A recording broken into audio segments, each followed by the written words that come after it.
Episode 11। यह 8:58 हो गया है। पत्नी, तुम देर से नहीं आए हो। मुझे अब अपने शरीर को दफनाने की जरूरत नहीं है ना? माधव चौहान ने कार्यालय भवन के सामने कार खड़ी की और मुस्कुराते हुए प्रिया शर्मा से कहा। माधव चौहान की ड्राइविंग गति के सदमे से प्रिया शर्मा का चेहरा थोड़ा पीला पड़ गया था। प्रिया शर्मा ने राहत की सांस ली। उसके पास माधव चौहान के साथ बकवास करने का समय नहीं था।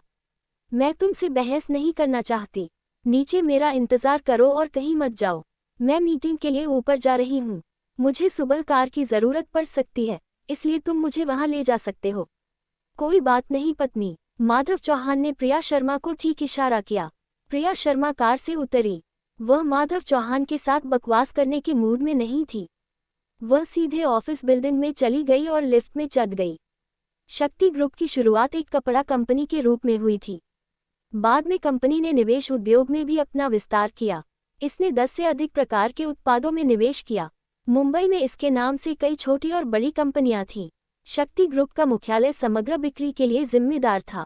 ये शक्ति ग्रुप के अंतर्गत आने वाली सभी कंपनियों का एकत्रीकरण स्थल था। शक्ति ग्रुप एक कपड़ों की कंपनी थी जिसे प्रिया शर्मा ने अपने पिता से लिया था। 3 साल पहले कंपनी दिवालिया होने की कगार पर थी। प्रिया शर्मा ने विदेश से पढ़ाई पूरी करने के बाद कंपनी की कमान संभाली थी। उन्होंने कंपनी को एक समूह के रूप में विकसित करने में 3 साल लगाए थे और पिछले साल के अंत में ये सार्वजनिक हो गई थी।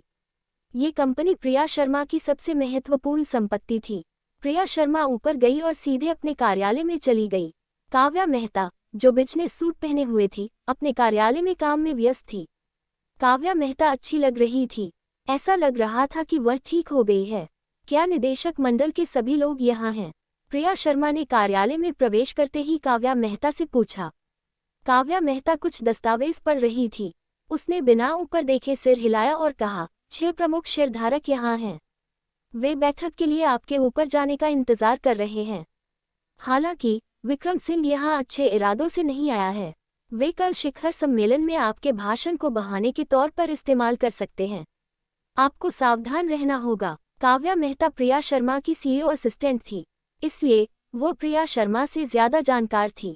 जब प्रिया शर्मा ने अपनी सहायक की बातें सुनी तो उसने सिर हिलाया और आज की बैठक की तैयारी के लिए अपनी सीट पर वापस आ गई। कल प्रिया शर्मा ने शिखर सम्मेलन में घोषणा की कि शक्ति ग्रुप लंबे समय से बंद निवेश विभाग को फिर से खोलेगा और विशाखापत्तनम के विकास पर ध्यान केंद्रित करेगा। इसलिए आज उन्हें बोर्ड की पूछताछ का सामना करना पड़ेगा। हालांकि प्रिया शर्मा पहले से ही तैयार थी, फिर भी जब वह क्षण आया तो वह थोड़ी घबरा गई। उन्होंने कार्यालय में अपने विचार साझा किए। 8:30 बजे प्रिया शर्मा तुरंत ऊपर के सम्मेलन कक्ष में चली गईं। इस समय ऊपरी मंजिल पर सम्मेलन कक्ष में सूट पहने 6 लोग बैठे थे। 4 पुरुष और 2 महिलाएं। वे 6 लोग शक्ति ग्रुप के प्रमुख शेयरधारक थे। उनके शेयर लगभग 10% थे।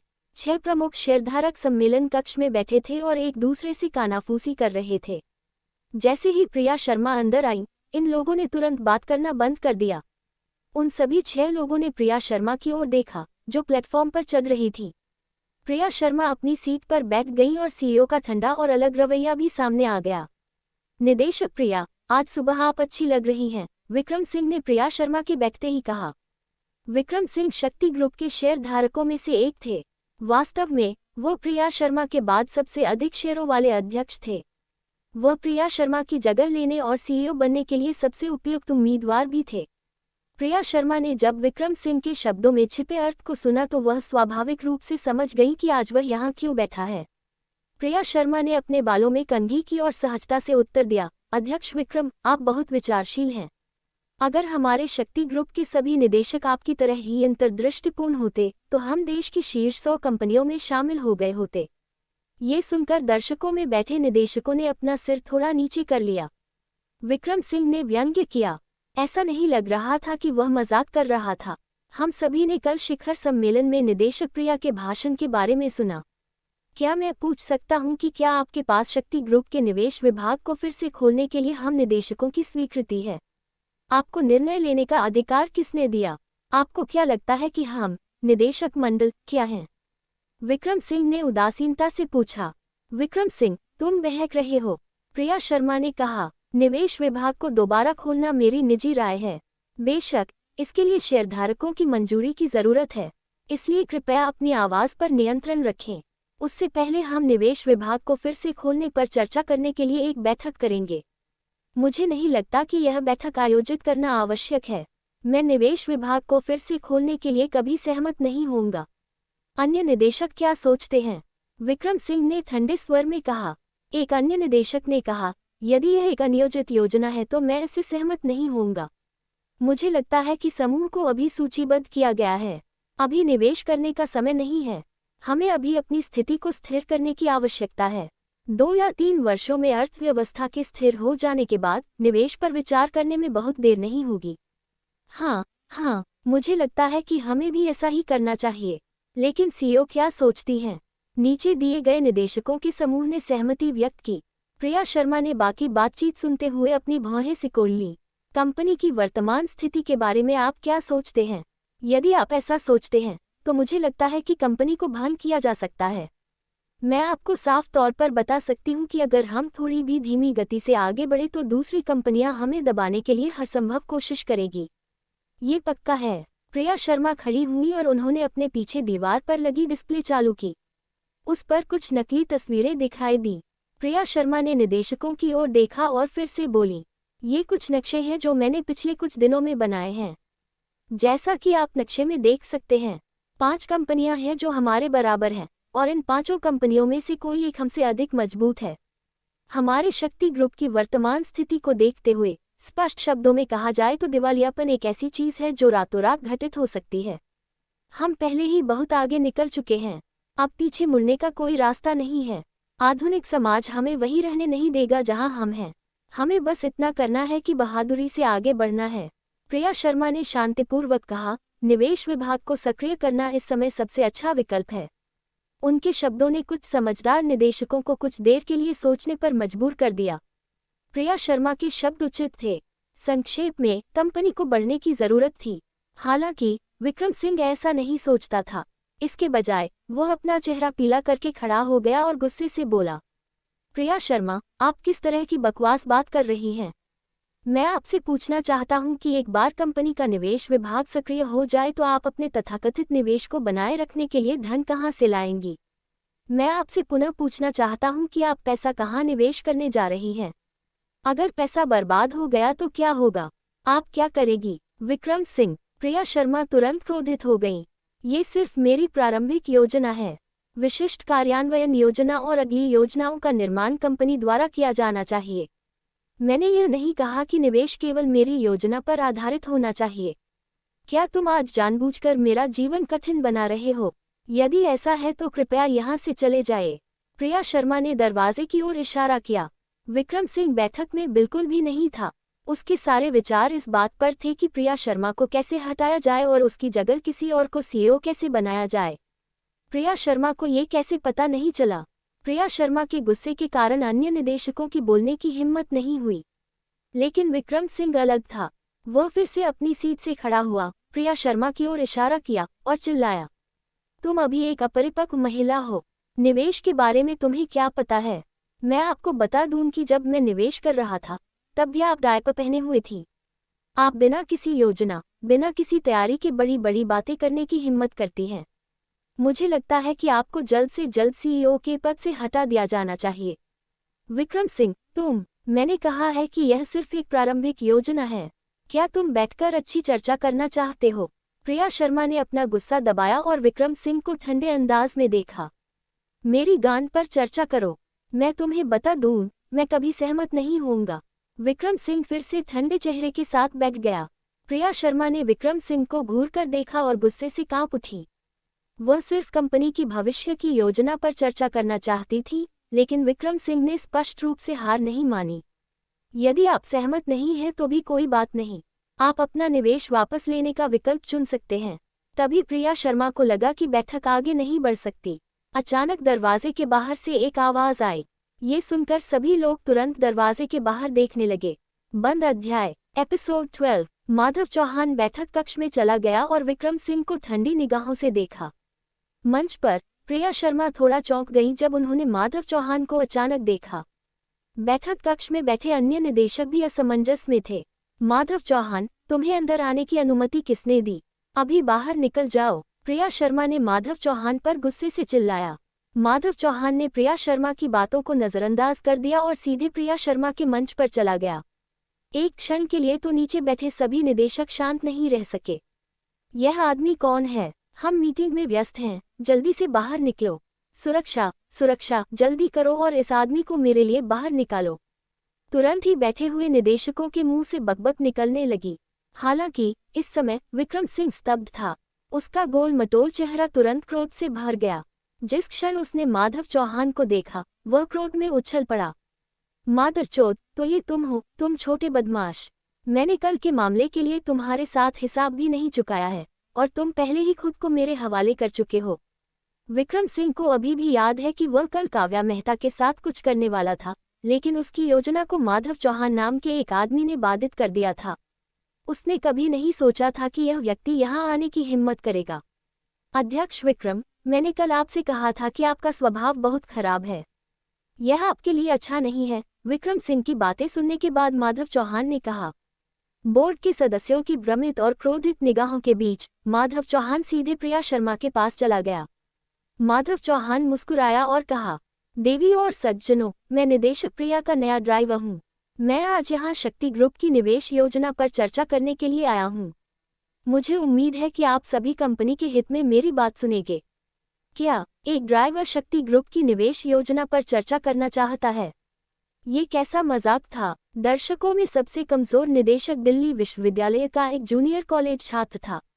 वह अभी भी शक्ति ग्रुप की निवेश योजना के बारे में उलझन में था। आप जैसे छोटे ड्राइवर शक्ति ग्रुप की निवेश योजना पर कैसे चर्चा कर सकते हैं? तुम किससे मजाक कर रहे हो? इस समय सभी निदेशक तुरंत क्रोधित हो गए। माधव चौहान, मैं फिर से यही कहूंगी, ये तुम्हारे लिए खिलवाड़ करने की जगह नहीं है। यहाँ से निकल जाओ। प्रिया शर्मा अपना गुस्सा दबा रही थी, उनका शरीर थोड़ा कांप रहा था। माधव चौहान मुस्कुराया। उसने कहा, जैसा कि आपने कहा, निदेशक प्रिया, शक्ति ग्रुप वर्तमान में मुंबई में औसत से ऊपर है। कंपनी के लिए आगे बढ़ने का समय आ गया है। अगर हम अभी अपनी ऊर्जा का संरक्षण करना चुनते हैं, तो हम बाजार से बाहर हो जाएंगे। निदेशक प्रिया का निवेश विभाग को फिर से शुरू करने का निर्णय अच्छा है। आज मैं सभी के साथ इस निवेश में निवेश करने के तरीके पर चर्चा करूंगा। तुम जैसे कमीने को यहाँ खड़े होकर बात करने का क्या अधिकार है? यहाँ से चले जाओ, नहीं तो मैं तुम्हें मार डालूंगा। विक्रम सिंह पूरी तरह से क्रोधित हो गया और उसने माधव चौहान की ओर इशारा किया और चिल्लाया, भाड़ में जाओ। उसने कल ही उसकी योजनाएं बर्बाद कर दी थी और अब उसे यहाँ खड़े होकर बड़ी बड़ी बातें करने की हिम्मत थी। अगर आज वह अपने साथ अंगरक्षक नहीं लाया होता तो विक्रम सिंह ने माधव चौहान को वहीं मार दिया होता। माधव चौहान ऐसा व्यक्ति नहीं था जो किसी महिला पर निर्भर रहता था। उन्होंने तुरंत विक्रम सिंह की ओर इशारा किया और सीधे उत्तर दिया, विक्रम सिंह, जब तक तुम वहां बैठे हो, बेहतर होगा कि तुम अपना व्यवहार ठीक रखो।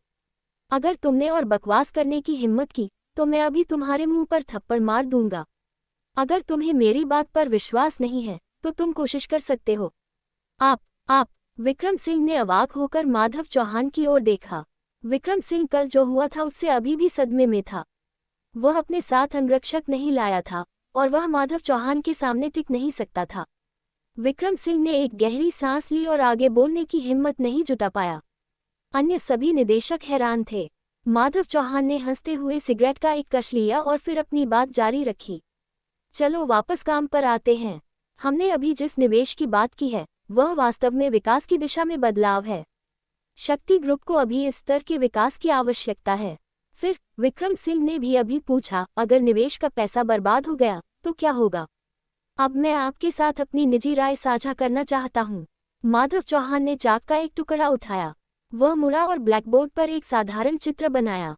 अपनी बात समाप्त करने के बाद माधव चौहान ने आगे कहा, मैं लंबे समय से शक्ति ग्रुप का अनुसरण कर रहा हूँ। शक्ति ग्रुप इस समय स्थिर अवस्था में है। अगर हम इस स्थिति को बदलना चाहते हैं तो हमें अग्नि समूह के साथ सहयोग करना होगा। अगर हम अग्नि समूह के साथ अच्छे संबंध स्थापित कर सकते हैं तो शक्ति ग्रुप निश्चित रूप से इस निवेश से लाभ कमाएगा। ये कहना आपके लिए आसान है। क्या अग्नि समूह हमें पसंद करेगा? एक महिला निदेशक ने पूछा। उसका नाम रिया चौधरी था। अग्नि समूह मुंबई की शीर्ष 10 कंपनियों में से एक है। आप सभी सोचते हैं कि अग्नि समूह जैसी बड़ी कंपनी हमारी जैसी अपेक्षाकृत छोटी कंपनी को नीची नज़र से देखेगी। हालांकि आप सभी गलत हैं। ऐसा कोई क्षेत्र नहीं है जहां बहुत ज्यादा काम किया जाता हो। किसी भी छोटी कंपनी के लिए अग्नि समूह जमीन का एक टुकड़ा है, माधव चौहान ने जवाब दिया। उनके शब्दों से निदेशक तुरंत हैरान हो गए। प्रिया शर्मा ने आश्चर्य से माधव चौहान को देखा। उसे उम्मीद नहीं थी कि माधव चौहान को मुंबई आते ही अग्नि समूह के बारे में पता चल जाएगा। हालांकि माधव चौहान ने इसके बाद जो कहा, उससे निदेशक अवाक रह गए। जैसा कि कहावत है, दुश्मन को जानो और खुद को जानो और तुम कभी पराजित नहीं होगे। मुझे नहीं लगता कि यहाँ कोई भी अग्नि समूह के बारे में मुझसे कम जानता है। मेरे पास यहाँ एक योजना है और मैं गारंटी देता हूँ कि अग्नि समूह की महिला सीईओ को ये पसंद आएगी। वह हमें शक्ति ग्रुप के साथ सहयोग करने के लिए कहेंगी। हमें बस इतना करना है कि शक्ति ग्रुप के निवेश विभाग को सक्रिय कर दिया जाए। तब तक हम अग्नि समूह से फंड की कमी को पूरा करने के लिए कह सकते हैं। हम अग्नि समूह को एक बार में एक निवाला भी निगल सकते हैं। ये सुनकर दर्शक दीर्घा में बैठे निदेशक आश्चर्यचकित रह गए। ये तो बहुत ज्यादा था। ये बहुत ज्यादा अहंकारी था। अग्नि समूह किस तरह का स्थान था? यह मुंबई की सबसे बड़ी कंपनियों में से एक थी तथा भारत की शीर्ष 500 कंपनियों में से एक थी। अग्नि समूह को शक्ति ग्रुप के साथ सहयोग करने के लिए कहा और इसे एक बार में एक निवाला निगलें।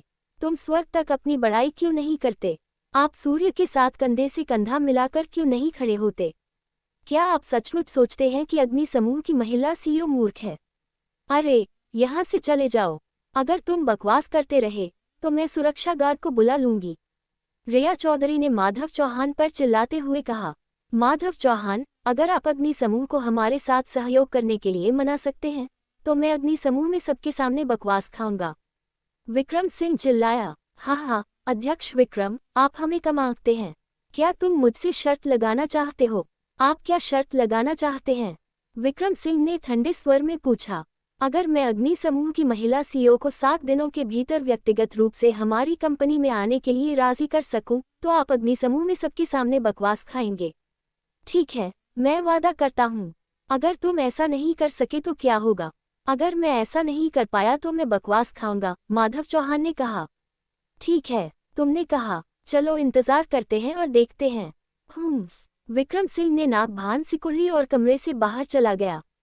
एक क्षण के लिए अन्य निदेशक भी अचंभित रह गए। क्या हो रहा था? बंद अध्याय एपिसोड 13। बैठक खटास भरे स्वर में समाप्त हुई। प्रिया शर्मा थक गई थीं। उन्होंने इस निवेश की योजना तो बना ली थी, लेकिन उन्हें उम्मीद नहीं थी कि बैठक कक्ष में ऐसा हो जाएगा। प्रिया शर्मा को उम्मीद नहीं थी कि कमीना माधव चौहान अचानक अंदर घुस आएगा। उन्होंने तो ऐसी बात भी कह दी थी। बैठक समाप्त होने के बाद प्रिया शर्मा अपने कार्यालय वापस चली गईं। माधव चौहान खुशी खुशी उनके पीछे पीछे चला। उनकी मुस्कुराहट ने प्रिया शर्मा को इतना क्रोधित कर दिया कि वह उनका गला घोंटना चाहती थी। वह उदास चेहरे के साथ अपने कार्यालय में चली गईं। प्रिया, तुम इतनी जल्दी वापस क्यों आ गईं? चर्चा कैसी रही? जैसे ही प्रिया शर्मा अपने कार्यालय में वापस आईं, काव्या मेहता ने अपना सिर उठाया और प्रिया शर्मा को संदेह भरी नजरों से देखा। क्या मीटिंग थोड़ी छोटी नहीं थी? हालांकि काव्या मेहता को अजीब लगा जब उन्होंने प्रिया शर्मा की अभिव्यक्ति देखी। वह बस सोच रही थी। प्रिया शर्मा के पीछे से एक आदमी अचानक निकलकर काव्या मेहता के सामने खड़ा हो गया। उस आदमी की नाक लगभग काव्या मेहता की नाक को छू रही थी। ये कौन है? काव्या मेहता डर के मारे उछल पड़ी और जल्दी से पीछे हट गई। काव्या, क्या तुम मुझे नहीं पहचानती? मैं माधव चौहान हूँ, माधव चौहान ने सीधे चेहरे से कहा। काव्या मेहता दंग रह गईं। उनका दिमाग कल के दृश्यों से भरा हुआ था। काव्या मेहता खुद को शर्माने से नहीं रोक सकी। उन्होंने एक हाथ से अपना मुंह और नाक ढक लिया और माधव चौहान की तरफ देखा। ओह, अब मुझे याद आया। आप प्रिया के पति हैं, माधव चौहान। कल के लिए आपका आभार, लेकिन क्या आप बात करते समय मेरे इतने करीब खड़े नहीं हो सकते? ये बहुत असभ्य है। सब ठीक है काव्या, क्या तुम बेहतर महसूस कर रही हो? माधव चौहान ने चिंता से पूछा। मैं ठीक हूँ। आपकी चिंता के लिए धन्यवाद। काव्या मेहता ने जल्दी से सिर हिलाया। वह कल रात को होश में आई थी और उन्होंने अपनी सहायक से घटना के बारे में सुना था। हालांकि इस बिगड़ैल आदमी की अचानक उपस्थिति ने काव्या मेहता को डरा दिया था। उन्होंने माधव चौहान को धक्का देकर दूर कर दिया। काव्या मेहता ने अपने बालों को थोड़ा सा व्यवस्थित किया और फिर प्रिया शर्मा की ओर देखा, जो गुस्से में डेस्क पर बैठी थी और उदास थी। प्रिया, क्या हुआ? क्या चर्चा अच्छी नहीं हुई? प्रिया शर्मा वास्तव में गुस्से में थी। वह कंपनी के लिए सोच रही थी, लेकिन अंत में उन्हें निदेशकों की बात सुननी पड़ी। और माधव चौहान। काव्या मेहता को जवाब देने से पहले प्रिया शर्मा ने माधव चौहान को जमकर घूरा। मैंने ये सब योजना बना रखी थी, लेकिन विक्रम सिंह ने तुरंत ही मुझसे झगड़ा कर लिया। और उस कमीने माधव चौहान ने अभी अभी विक्रम सिंह के साथ शर्त लगाई है। उसने कहा कि अग्नि समूह की महिला सीईओ 7 दिनों में हमारे साथ सहयोग करने के लिए व्यक्तिगत रूप से हमारे पास आएगी। उसने ये भी कहा कि अगर वह हार गया तो उसे गोबर खाना पड़ेगा। मेरे दादाजी ने मुझे इतना मूर्ख पति क्यों ढूंढा? तुम मुझे नाराज भी कर सकते हो। प्रिया शर्मा ने अपना सिर खुजलाया। काव्या मेहता ने दिलचस्पी से माधव चौहान की ओर देखा और जोर से हंस पड़ी। अरे, मैं नहीं बता सकती। हमारे माधव वास्तव में अग्नि समूह की महिला अध्यक्ष को आमंत्रित करने में सक्षम थे। वैसे माधव का तुम लोगों की मीटिंग में होने से क्या लेना देना है? काव्या मेहता अवाक रह गईं। वह बिना बुलाए ही आ गया। प्रिया शर्मा ने झट से कहा, ओह, तो ऐसा ही है। शायद माधव चौहान के पास वास्तव में कुछ कौशल हैं। काव्या मेहता ने माधव चौहान को देखकर मुस्कुराया। माधव चौहान ने उनकी ओर आंख मारी। काव्या मेहता के नाजुक शरीर को निहारते हुए उनकी आंखें चौड़ी हो गईं। फिर उन्होंने कहा, काव्या, तुम मुझे सच में समझती हो? मेरी बात समझो, यहाँ से चले जाओ। प्रिया शर्मा क्रोधित हो गई जब उन्होंने उसे बोलते सुना। पत्नी, शांत हो जाओ। तुम्हारा पति इतना स्मार्ट है, मैं अग्नि समूह की महिला अध्यक्ष को जरूर चक्कर में डाल दूंगा। भागो। प्रिया शर्मा पहले से ही पागल हो रही थी। बोलने के बाद उन्होंने दरवाजे के बाहर इशारा किया। प्रिया शर्मा ने काव्या मेहता से कहा, काव्या, इस कमीने को मानव संसाधन विभाग में ले जाओ। अब से इसे मानव संसाधन विभाग में ही रहने दो। मानव संसाधन विभाग के लोगों से कहो कि इसे सबक सिखाएं। अगर उसने विरोध करने की हिम्मत की तो उसे तुरंत भगा दो। काव्या मेहता जोर से हंस पड़ी। उन्होंने अपनी सहायक को किसी पुरुष के लिए इतना पागल कभी नहीं देखा था। काव्या मेहता ने आह भरते हुए कहा, प्रिया, ऐसा लगता है कि इस बार तुम्हें अपना हमसफर मिल गया है। मानव संसाधन विभाग में जाओ, है ना? मानव संसाधन विभाग भी बुरा नहीं है। हाल ही में ऐसा हुआ है कि उनके पास लोगों की कमी हो गई है। माधव चौहान, अगर आपके पास करने के लिए कुछ और नहीं है तो आप मानव संसाधन विभाग में मदद क्यों नहीं करते?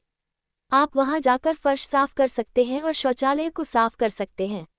अरे, मैंने ही उनकी थाली में खाना खाया, उनके हाथ पकड़े और उनके साथ सोया। अब मैं और क्या कह सकता हूँ? माधव चौहान ने दुखी होकर बड़बड़ाया।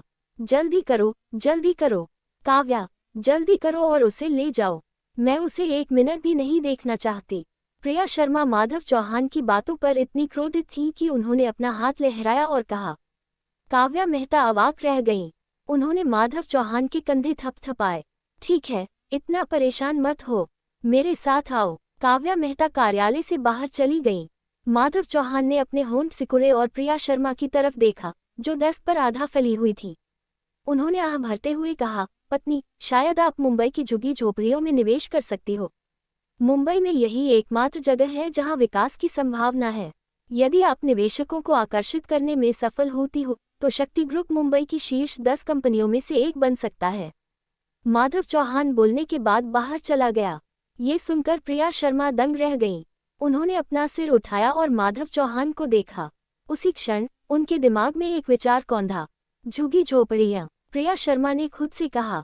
जैसे ही प्रिया शर्मा माधव चौहान से स्थिति के बारे में पूछने वाली थी, माधव चौहान को पहले ही काव्या मेहता द्वारा मानव संसाधन विभाग में ले जाया गया था। माधव चौहान काव्या मेहता के पीछे गया और काव्या मेहता की चाल को निहारने लगा। उनकी त्वचा बहुत गोरी थी, उनकी टांगें लंबी और पतली थीं और वह बहुत परिपक्व दिखती थी। अगर वह उन्हें बिस्तर पर धकेलकर पोज दे पाता तो वह बहुत खुश होता। माधव चौहान, भविष्य में प्रिया को नाराज मत करना, ठीक है? वह अच्छी सेहत में नहीं है और उसे पर्याप्त नींद नहीं मिलती। अगर वह गुस्सा हो गई तो उन्हें मासिक धर्म संबंधी विकार हो जाएंगे, काव्या मेहता ने माधव चौहान से कहा, जब उन्होंने काव्या मेहता की चाल को लयबद्ध तरीके से हिलते हुए देखा। माधव चौहान ने अपने होंठ सिकुड़े। उन्होंने मन ही मन सोचा कि यह उनकी गलती नहीं थी, लेकिन उस महिला का स्वभाव शुरू से ही खराब था। हालांकि यह अच्छी बात थी कि उनकी सहायक अपनी बॉस के बारे में चिंतित थी। माधव चौहान ने काव्या मेहता के बगल में चलते हुए हंसे। चिंता मत करो काव्या, मैं उन्हें नाराज नहीं करूंगा। मैं भविष्य में जब भी खाली रहूंगा आकर तुम्हें भड़काऊंगा। बताओ काव्या, क्या मैं सही हूँ? भाड़ में जाओ तुम मुझे भी नहीं उकसा सकते। काव्या मेहता ने माधव चौहान को घूर कर देखा। लेकिन फिर भी आपको कंपनी में अच्छा प्रदर्शन करना होगा। हमेशा प्रिया के लिए परेशानी खड़ी मत करो, ठीक है? जब वे मानव संसाधन विभाग के कार्यालय में पहुंचे तो काव्या मेहता ने रुककर इस बात पर जोर दिया। माधव चौहान ने सिर हिलाया। इसके बाद काव्या मेहता ने मानव संसाधन विभाग का दरवाजा खोला और अंदर चली गई। बंद अध्याय एपिसोड 14। मानव संसाधन विभाग के कार्यालय में कुछ महिलाएं बातचीत कर रही थीं और उनकी बातचीत का विषय सुनकर लोग शर्मा गए। जैसे ही काव्या मेहता अंदर आईं, बातचीत का विषय तुरंत बंद हो गया। सभी लोग सीधे बैठ गए। अपने सामने कंप्यूटर कीबोर्ड पर टाइप कर रहे थे। उनमें से प्रत्येक ऐसा लग रहा था जैसे वे कड़ी मेहनत कर रहे हों। काव्या मेहता ने कार्यालय में लोगों को घूर कर देखा। माधव चौहान काव्या मेहता के पीछे से बाहर आया। उन्होंने उन्हें घूरा और जीभ चटकाए। वह थोड़ा हैरान था। उन्हें उम्मीद नहीं थी कि मानव संसाधन विभाग के कार्यालय में 5 महिलाएं होंगी और वे सभी युवा लड़कियां थीं। उनकी लंबी गोरी टांगी मोजों से ढकी हुई थी। पवित्र मादरचोद, यह कोई ऐसा लाभ नहीं था जिसका लाभ कोई भी उठा सके। अरे काव्या जी, आप यहाँ हैं, क्या बात है? माधव चौहान 5 महिलाओं की खूबसूरत टांगों की प्रशंसा कर रहा था। एक महिला ने शायद काव्या मेहता की जानलेवा आभा को महसूस किया और चुपके से अपना सिर उठाया। फिर उसने अचानक अपना सिर नीचे किया और धीमी आवाज में पूछा। काव्या मेहता ने कार्यालय में मौजूद लड़कियों को हाथ ऊपर उठाकर फटकार लगाई। तुम इतनी छोटी हो, लेकिन तुम कड़ी मेहनत नहीं करती हो।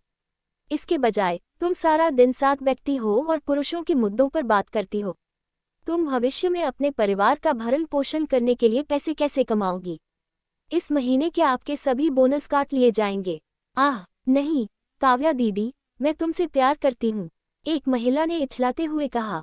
मुझे यह मत दो। इसके अलावा क्या तुम लोग पुरुष नहीं चाहती? आज मैं तुम्हारे लिए एक आदमी लाई हूँ। उसका नाम माधव चौहान है। वह अब से तुम्हारे दफ्तर में काम करेगा।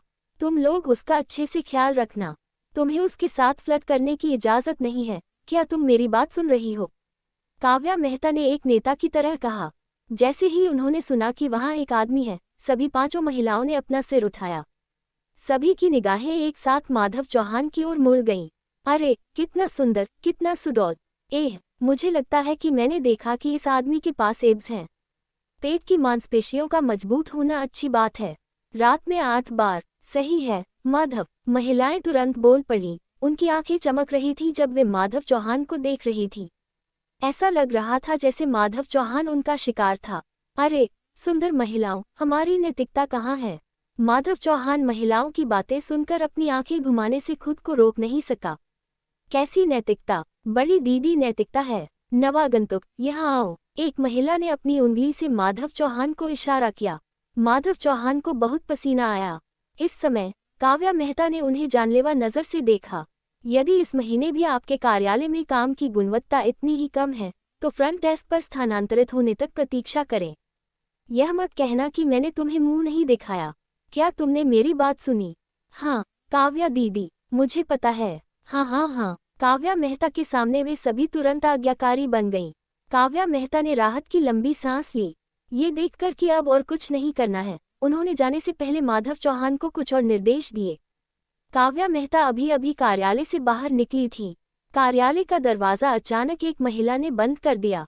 इस समय 5 महिलाओं ने माधव चौहान को ऐसे घेर लिया जैसे वह कोई बंदर हो। भयभीत होकर माधव चौहान कुछ कदम पीछे हट गया और दीवार के सहारे झुक गया। माधव चौहान के कानों में ऐसे शब्द पड़े जो किसी को भी शर्मसार कर देंगे। माधव, तुम बहुत मजबूत दिखते हो। आओ मैं तुम्हें छू लूं। क्या तुम्हारे पेट में मांसपेशियां हैं? माधव, इस साल तुम्हारी उम्र कितनी है? माधव, क्या तुम्हारी कोई गर्लफ्रेंड है? मैं अभी तक अकेली हूँ। उद्धरण चिन्ह अल्पविराम उद्धरण चिन्ह। माधव चौहान की त्वचा, जिसके बारे में कहा जाता था कि वह अटूट है, वास्तव में इन महिलाओं के चेहरे पर लाल हो गई। माधव चौहान ने अवाक होकर कहा, जैसे ही वह महिलाओं के घेरे से बाहर निकला। कृपया बड़ी दीदियों, क्या हम कुछ नैतिकता रख सकते हैं? अरे, तुम मुझे ऐसे नहीं छू सकती। भाड़ में जाओ। दफ्तर में चहल पहल मची हुई थी। जो लोग ज्यादा नहीं जानते थे उन्हें लगा कि अंदर कुछ चल रहा है। महिलाओं ने कुछ देर तक माधव चौहान को चिढ़ाया, लेकिन वे बहुत आगे नहीं बढ़ी। फिर वे अपने चेहरों पर मुस्कान लिए अपनी सीटों पर लौट आई। माधव चौहान अवाक था। तभी उन्हें एहसास हुआ कि कार्यालय में सभी महिलाएं विश्वविद्यालय की प्रशिक्षु थीं। विश्वविद्यालय में पुरुषों की कोई कमी नहीं थी। ऐसा लगता है कि सुंदर दिखना एक गलती है। माधव चौहान बहुत दुखी हुआ। बड़ी मुश्किल से महिलाओं के चंगुल से छूटने के बाद माधव चौहान कार्यालय में एकमात्र खाली सीट की ओर चला गया और बैठ गया। उसके बगल में एक बहुत लंबी, आकर्षक और सुंदर महिला बैठी थी। यह महिला लगभग 23 साल की थी। उसने एक पेशेवर स्कर्ट और मोजे पहने हुए थे। वह लंबी और दुबली पतली थी। उसकी त्वचा गोरी थी। उसकी बड़ी बड़ी आंखें और लंबे काले बाल थे। माधव चौहान ने चारों ओर देखा। वह कार्यालय में सबसे सुंदर महिला थी। उसका नाम था नंदिनी पाटिल। यह एक सुंदर नाम था। माधव चौहान नंदिनी पाटिल के पास पहुंचकर उससे बातचीत शुरू करने ही वाला था। तभी दफ्तर का दरवाजा फिर से खुला। एक महिला, जो आकर्षक पोशाक पहने हुए थी, अंदर आई। नंदिनी पाटिल, विक्रम सिंह तुम्हें अपने दफ्तर में ले जाना चाहता है। जल्दी करो। चुलबुली महिला ने दफ्तर में घुसते ही नंदिनी पाटिल को घूरकर देखा। ये सुनकर कार्यालय की सभी महिलाओं ने अपना सिर ऊपर उठा लिया। फिर वे नंदिनी पाटिल की ओर देखने लगी। नंदिनी पाटिल ने जब महिला को अपना नाम पुकारते सुना तो वह झिझकी। फिर उसने अपने होंठ भींच लिए।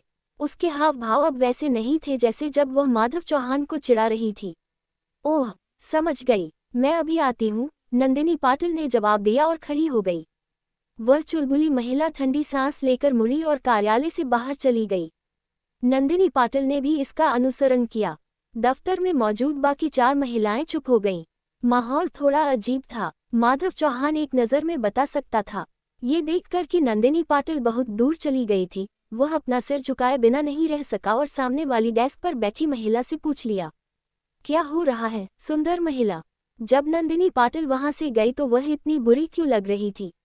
जब वह अभी मुझे चिढ़ा रही थी तब वह ऐसी नहीं थी। माधव चौहान का सवाल सुनकर महिला ने अपना सिर उठाया। फिर उसने गहरी सांस ली और जवाब दिया, कोई भी महिला खुश नहीं होगी जब विक्रम सिंह उसे अपने कार्यालय में बुलाएगा।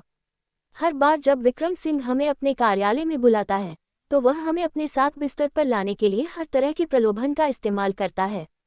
वह रिसेप्शनिस्ट को भी नहीं छोड़ता। कभी कभी जब नर्म रवैया काम नहीं करता तो वह हमें धमकी भी देता है। मुझे यकीन है कि इस बार वह कुछ अच्छा नहीं करने वाला है। मादरचोद, क्या हो रहा है? तुमने इसकी सूचना उच्च अधिकारियों को क्यों नहीं दी? माधव चौहान ने पूछा। ये बेकार है। हम यहाँ सिर्फ इंटर्नशिप के लिए आए हैं। हम अभी आधिकारिक कर्मचारी नहीं हैं। उच्च अधिकारी हमारे लिए बोर्ड को नाराज नहीं करेंगे, महिला ने जवाब दिया। भाड़ में जाओ। क्या विक्रम सिंह को कानून की कोई परवाह है? क्या प्रिया शर्मा को इसकी परवाह नहीं होगी? निदेशक प्रिया के पास समय क्यों होगा? शायद वह भी नहीं जानती। नंदिनी केवल प्रार्थना कर सकती है कि विक्रम सिंह उसे जल्द से जल्द रिहा कर दे। ये सब उस कुतिया मैनेजर का घटिया आइडिया है, महिला ने गुस्से से कहा। कुतिया मैनेजर? वह कौन है? ये वही महिला है जो अभी आई थी। उसका पति है, लेकिन वह हर दिन एक राक्षस की तरह कपड़े पहनती है। विक्रम सिंह ने जानबूझकर उसके पति को एक व्यापारिक यात्रा पर भेज दिया।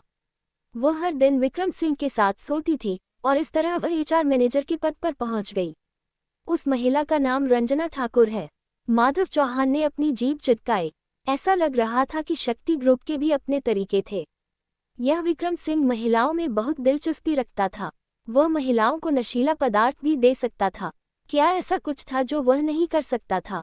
चूंकि ऐसा ही था, माधव चौहान उसके साथ खेलता था। ठीक है, मैं शौचालय जा रहा हूँ। बंद अध्याय। एपिसोड 15। माधव चौहान कार्यालय भवन की कई मंजिलों तक गया और विक्रम सिंह का कार्यालय ढूंढ निकाला। माधव चौहान ने जैसे ही उनके कार्यालय के बाहर पहुंचा, उसने नंदिनी पाटिल और विक्रम सिंह की आवाजें सुनी। विक्रम सिंह, तुम कमीने हो, मुझसे दूर रहो, चले जाओ। हाँ, नंदिनी पाटिल, आज बहुत गर्मी है। चलो मैं तुम्हें ठंडक पहुंचाने के लिए तुम्हारे कपड़े उतारने में मदद करता हूँ। चिंता मत करो, एक बार जब मैं तुमसे संतुष्ट हो जाऊंगा तो मानव संसाधन प्रबंधक का पद तुम्हारा हो जाएगा। चले जाओ, मुझे इसकी जरूरत नहीं है। तुम पागल हो, मेरे कपड़े मत फाड़ो। हाँ, नंदिनी पाटिल, डरो मत। मैंने तुम्हारी मैनेजर काव्या के साथ पहले ही अच्छा समय बिताया है। मेरा लक्ष्य प्रिया शर्मा के साथ भी अच्छा समय बिताना है। अब से शक्ति ग्रुप केवल मेरा होगा। यदि तुम मेरा अनुसरण करोगी तो मैं तुम्हारे साथ बुरा व्यवहार नहीं करूंगा। विक्रम सिंह के अत्यंत विकृत स्वर ने माधव चौहान को अत्यंत असहज कर दिया। माधव चौहान ने अपनी मुट्ठियां भींच लीं। आजकल हर तरह के कमीने लोग हैं। अगर विक्रम सिंह को उसने सबक नहीं सिखाया तो वह सचमुच उसकी पत्नी पर हाथ उठा सकता है। माधव चौहान ने बिना किसी हिचकिचाहट के विक्रम सिंह के कार्यालय का दरवाजा खोल दिया। धमाका, एक जोरदार आवाज हुई। कार्यालय का दरवाजा जोर से खटखटाया और पूरा गलियारा उस आवाज से बार बार गूंज उठा। विक्रम सिंह, जो नंदिनी पाटिल पर हाथ रखने वाला था, दरवाजा खुलने की आवाज से चौंक गया। मादरचोद, ये कौन है? विक्रम सिंह तुरंत दहाड़ा और दरवाजे के बाहर देखा। मैं तुम्हारा दादा हूँ। माधव चौहान कार्यालय में चला गया और विक्रम सिंह को ठंडी नजर से देखा। विक्रम सिंह ने जब माधव चौहान को देखा तो वह चौंककर 2 कदम पीछे हट गया। फिर उसने आगे बढ़कर नंदिनी पाटिल की गर्दन पकड़ ली। उसने माधव चौहान को गुस्से से घूरा। मादरचोद, ये तुम फिर से हो, तुम कमीने। अभी यहाँ से चले जाओ, नहीं तो मैं इस औरत का गला घोंटकर मार डालूंगा। माधव चौहान ने कोई जवाब नहीं दिया। इसके बजाय उसने नंदिनी पाटिल की ओर देखा। इस समय नंदिनी पाटिल के कपड़े थोड़े अस्त-व्यस्त थे और उनके कॉलर का एक बटन खुल गया था, जिससे उनकी गोरी छाती का आधा हिस्सा दिखाई दे रहा था। नंदिनी पाटिल के बाल भी बहुत अस्त-व्यस्त हो गए थे और उनकी साफ आंखों में आंसू की कुछ बूंदें घूम रही थीं। विक्रम सिंह, तुम शक्ति ग्रुप के बदमाश हो। मुझे सच में नहीं पता कि प्रिया शर्मा ने तुम्हें निवेश करने के लिए क्यों कहा। मुझे लगता है कि तुम जीने से थक गए हो। माधव चौहान ने तुरंत विक्रम सिंह की ओर कदम बढ़ाया जब उसने नंदिनी पाटिल के मनमोहक रूप को देखा। अरे, मुझे तुम्हारी दूसरे लोगों के काम में दखलंदाजी की जरूरत नहीं है। बेहतर होगा कि तुम इस बात की चिंता करो कि क्या तुम अग्नि समूह की महिला अध्यक्ष से 7 दिनों के भीतर सहयोग के बारे में बात कर पाओगे। माधव चौहान, बेहतर होगा कि तुम अभी रुक जाओ या मैं इस औरत का गला घोंटकर मार डालूंगा। विक्रम सिंह ने ठंडे स्वर में कहा। अग्नि समूह की महिला सीईओ आएंगी, लेकिन केवल तभी जब तुम्हें उनसे मिलने का अवाएं। माधव चौहान मुस्कुराया और रुका नहीं। विक्रम सिंह घबरा गया जब उसने देखा कि माधव चौहान अभी भी उसकी ओर आ रहा था। उसने नंदिनी पाटिल की गर्दन पकड़ ली और फिर से माधव चौहान पर चिल्लाया, तुम वहीं रुक जाओ। माधव चौहान ने बात करने में और समय बर्बाद नहीं किया जब उसने देखा कि विक्रम सिंह की पकड़ मजबूत हो रही है। वह विक्रम सिंह पर टूट पड़ा। माधव चौहान बहुत तेज था। वह पलक झपकते ही विक्रम सिंह के सामने आ गया और विक्रम सिंह का हाथ पकड़ लिया जो नंदिनी पाटिल की गर्दन दबा रहा था। फिर उसने उसे जोर से मरोड़ दिया। विक्रम सिंह दर्द से चिल्लाया क्योंकि उसका हाथ टूट गया था। कमीने, मेरा हाथ! विक्रम सिंह कांप रहा था। उसने अपना हाथ पकड़ लिया और झुककर रोने लगा। माधव चौहान का उसे जाने देने का कोई इरादा नहीं था। उनके जैसे लोगों से निपटने का सबसे अच्छा तरीका उन्हें सबक सिखाना था। माधव चौहान ने विक्रम सिंह को लात मारी। लात की वजह से विक्रम सिंह ऑफिस से बाहर उड़कर ऑफिस बिल्डिंग के गलियारे में जा गिरा। विक्रम सिंह की जान खतरे में थी। उसका मोटा शरीर गलियारे में ऐंठ गया और वह चिल्लाने से खुद को नहीं रोक सका। वह उठने ही वाला था कि माधव चौहान गलियारे में आ गया और उसे फिर से लात मारी। माधव चौहान, कमीने! विक्रम सिंह दहाड़ उठा। विक्रम सिंह, मैं आज तुम्हें मार डालूंगा। मैंने तुम्हें मेरी सहायक को नशीला पदार्थ देने के लिए कहा था। मैंने तुम्हें निवेश का समर्थन न करने के लिए कहा था। मैंने तुम्हें नंदिनी पाटिल को धमकाने के लिए कहा था। अगर तुमने आज दया की भीख मांगने की हिम्मत की तो तुम काया हो। माधव चौहान ने विक्रम सिंह की ओर इशारा किया और गाली दी। माधव चौहान का घुटना विक्रम सिंह के पेट पर लगा और उसने विक्रम सिंह के चेहरे पर लगातार मुक्के मारे। विक्रम सिंह रोने से खुद को रोक नहीं सका। गलियारे में माधव चौहान और विक्रम सिंह के दृश्य ने कार्यालय में सभी को प्रभावित किया। दोनों तरफ के दफ्तरों से लोगों के समूह बाहर निकले। जब उन्होंने ये दृश्य देखा तो उनकी आंखें फटी की फटी रह गईं। अरे, क्या यह अध्यक्ष विक्रम नहीं है जिसकी पिटाई हो रही है? क्या चल रहा है? एक महिला कर्मचारी ने कहा, यह आदमी बहुत ताकतवर है। उसने अध्यक्ष विक्रम को पीटने की भी हिम्मत की, लेकिन अपना गुस्सा निकालना अच्छा है। ऐसा लग रहा था कि विक्रम सिंह ने उसे भी चोट पहुंचाई थी। कार्यालय में उस व्यक्ति को देखो। क्या वह मानव संसाधन विभाग की एक विश्वविद्यालय छात्रा नंदिनी पाटिल नहीं है? क्या अध्यक्ष विक्रम ने इस बार बैल की टांग पर छुरा मारा? क्या उसने नंदिनी पाटिल को धोखा देने और उसके प्रेमी द्वारा पकड़े जाने की कोशिश की थी? यह उसके लिए सही है। उसे पीटा जाना चाहिए। अगर वह मर भी जाए तो भी कोई नुकसान नहीं है। भीड़ में से गुस्से भरी आवाजें आ रही थीं, लेकिन कोई भी मदद के लिए आगे नहीं आया। विक्रम सिंह ऐसा लग रहा था जैसे वह अचंभित था। माधव चौहान की मुट्ठियां न तो भारी थीं और न ही हल्की। जब वे विक्रम सिंह के चेहरे पर पड़ी, तो विक्रम सिंह के चेहरे की मांसपेशियां सख्त हो गईं। चाहे उसने कितना भी संघर्ष किया हो, माधव चौहान का घुटना अभी भी उसके पेट पर मजबूती से टिका हुआ था। विक्रम सिंह को एहसास हुआ कि उसकी लगभग 100 किलो की ताकत माधव चौहान के सामने एक बच्चे की तरह थी। यहाँ क्या हो रहा है? ये कार्यालय का समय है। तुम लोग काम पर क्यों नहीं हो? तुम सब यहाँ क्यों खड़े हो? तभी गलियारे के दूसरे छोर से काव्या मेहता की आवाज आई। काव्या मेहता बस वहां से गुजर रही थी।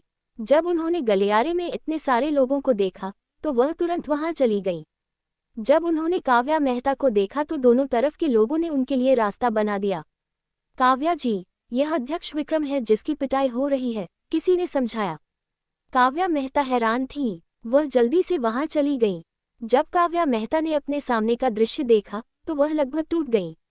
ये माधव चौहान यहाँ क्यों था? विक्रम सिंह ने उसे कैसे अपमानित किया? माधव चौहान, तुम क्या कर रहे हो? इसे अभी बंद करो। काव्या मेहता जल्दी से दौड़ी और माधव चौहान की बांह पकड़ ली। मेरी चिंता मत करो काव्या, मुझे इस कमीने को सबक सिखाने दो, माधव चौहान ने गुस्से में कहा और उन्होंने काव्या मेहता को धक्का दे दिया। काव्या जी, मुझे बचाओ, विक्रम सिंह ने काव्या मेहता पर चिल्लाया। माधव चौहान, काव्या मेहता ने फिर से आवाज लगाई और माधव चौहान को फिर से पकड़ लिया। क्या कर रहे हो कमीने? उठो, इसका तुमसे कोई लेना देना नहीं है। माधव चौहान ने काव्या मेहता की बातों को नजरअंदाज कर दिया और विक्रम सिंह के चेहरे पर मुके मारना जारी रखा। हमारी कंपनी में रिसेप्शनिस्ट को भी इस कमीने ने धमकाया और रिश्वत दी है। यहाँ तक कि उसने काव्या जी को भी नशीला पदार्थ देने की हिम्मत की। क्या ऐसा कुछ है जो वह नहीं करेगा? मैं उसे इतनी बुरी तरह पीटूंगा कि उसकी माँ भी उसे पहचान नहीं पाएगी। जब काव्या मेहता ने ये सुना तो उन्होंने अपना सिर उठाया और देखा कि नंदिनी पाटिल अस्त व्यस्त अवस्था में कार्यालय में खड़ी थी। उन्हें तुरंत समझ आ गया कि क्या हुआ था। काव्या जी, मुझे बचाओ, विक्रम सिंह फिर चिल्लाया। बंद अध्याय एपिसोड 16। माधव चौहान के हाथ यहीं नहीं रुके।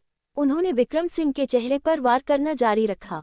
मादरचोद, विक्रम, मैं तुम्हें इतनी बुरी तरह पीटूंगा कि तुम्हारी माँ भी तुम्हें पहचान नहीं पाएगी। माधव चौहान ने अपनी आस्तीन ऊपर चढ़ाई और विक्रम सिंह की कमर पर अपना घुटना दबाया। कितना घृणित! विक्रम सिंह बहुत घृणित था। वह शक्ति ग्रुप का कूड़ा था, समाज का कूड़ा था। उसकी माँ ने उसके जैसे व्यक्ति को कैसे जन्म दिया? सबसे पहले उसने उनकी सहायक को नशीला पदार्थ दिया, फिर उसने नंदिनी पाटिल को धमकाया।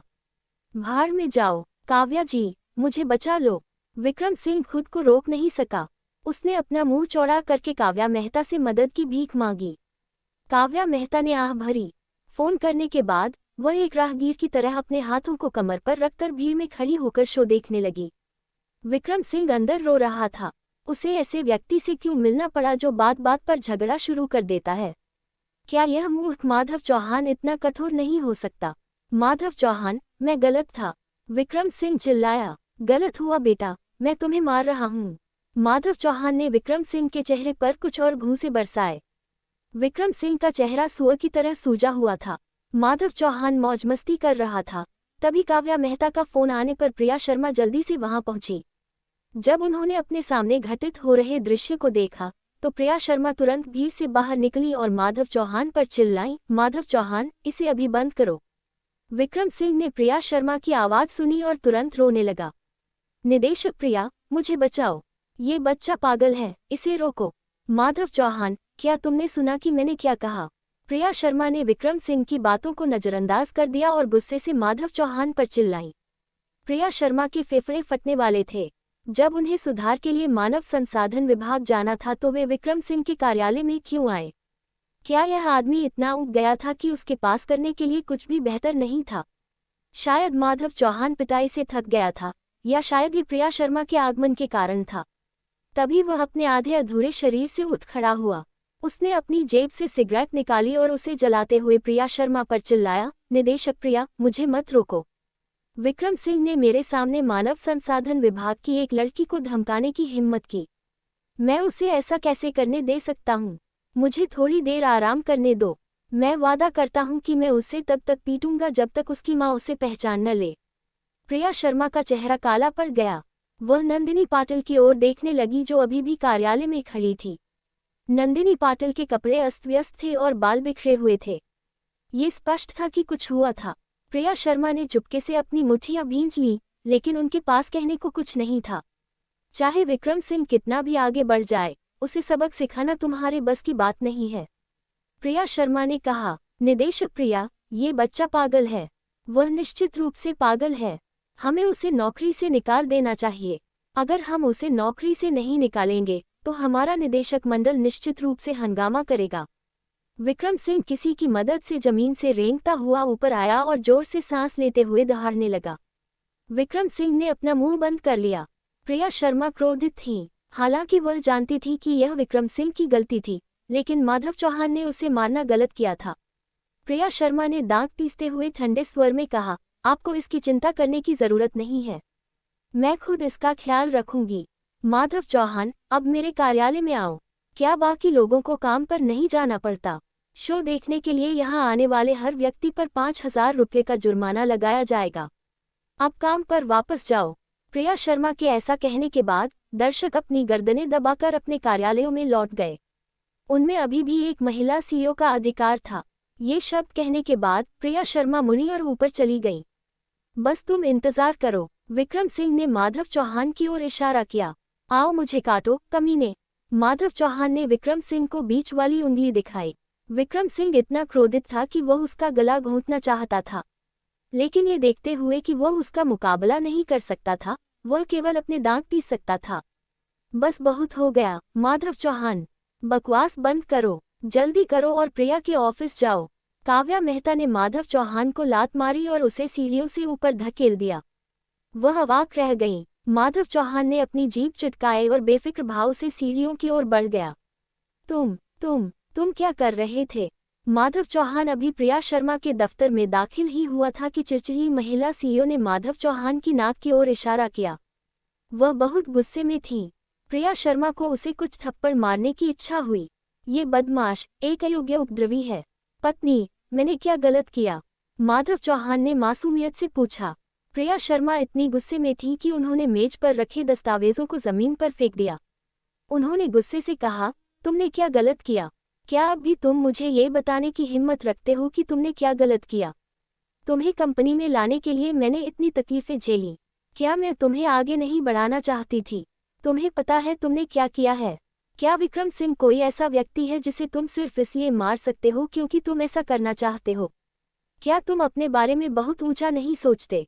प्रिया शर्मा सच कह रही थी। उन्होंने माधव चौहान को मानव संसाधन विभाग में 1 या 2 महीने काम करने के लिए कहा था। उसके बाद उसे संचालन विभाग या निवेश विभाग में स्थानांतरित कर दिया गया था। लेकिन अब जब उसने विक्रम सिंह को पीटा था, तो क्या विक्रम सिंह उसे जाने देगा? वह विक्रम सिंह कार्यालय में नंदिनी पाटिल का बलात्कार करना चाहता था। पत्नी, उसने कंपनी में अन्य महिलाओं को कई बार परेशान किया है। उसने उनमें से कई को मजबूर किया है और रिश्वत भी दी है। मुझे मत बताओ कि तुम इसके बारे में नहीं जानती। माधव चौहान ने प्रिया शर्मा को देखा और पूछा। प्रिया शर्मा के पास कहने के लिए शब्द नहीं थे। जब माधव चौहान ने देखा कि वह अचंभित थी, तो वह ठंडी हंसी में हंसा और बोला, विक्रम सिंह झुंड की काली भीड़ है।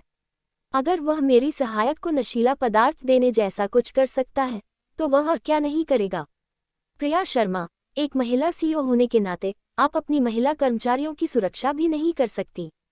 मेरी राय में आपको अपने सीईओ को बदल देना चाहिए। प्रिया शर्मा एक बार फिर बोल नहीं पाईं। उन्होंने माधव चौहान से ऐसी बातें कहने की उम्मीद नहीं की थी।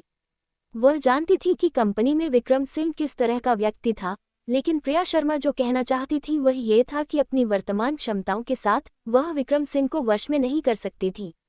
आंखें मूंद लेने के अलावा वह और क्या कर सकती थी? प्रिया शर्मा ने जवाब दिया, कुछ चीजें उतनी सरल नहीं होती जितना आप सोचते हैं। माधव चौहान ने उनकी ओर घृणा से देखा। उन्होंने प्रिया शर्मा को सिर से पैर तक देखा और कहा, मैं जो सोच रहा हूं वह बिल्कुल भी सरल नहीं है। प्रिया शर्मा, आप सीईओ नहीं हैं। आपके पास सभी कौशल हैं, लेकिन आप उनका उपयोग नहीं कर सकती। मैं फिर से कहूँगा, यदि आप अपनी महिला कर्मचारियों की सुरक्षा भी नहीं कर सकती तो आप यहाँ से चली जाए। मैंने इसे नज़रअंदाज नहीं किया, प्रिया शर्मा ने बेचैनी से अपना बचाव किया। तो फिर तुमने इसे नज़रअंदाज क्यों किया? मानव संसाधन विभाग में 5 महिला प्रशिक्षु क्यों हैं और उन सभी को विक्रम सिंह द्वारा क्यों परेशान किया गया है? विक्रम सिंह ने रिसेप्शनिस्ट के साथ सोया ही क्यों? प्रिया शर्मा, तुमने क्या किया? माधव चौहान ने पूछा। मैं प्रिया शर्मा कुछ पलों के लिए बोल नहीं पाई। उन्हें लगा कि उनके साथ इतना अन्याय हुआ है कि वह रोने लगी। उन्होंने एक गहरी सांस ली और दरवाजे की ओर इशारा करते हुए चिल्लाई, माधव चौहान, बाहर निकल जाओ, तुम्हें नौकरी से निकाल दिया गया है। माधव चौहान ने उपहास किया। निकाल दिया गया? तुम्हें मुझे नौकरी से निकालने की जरूरत नहीं है, मैं नौकरी छोड़ रहा हूँ।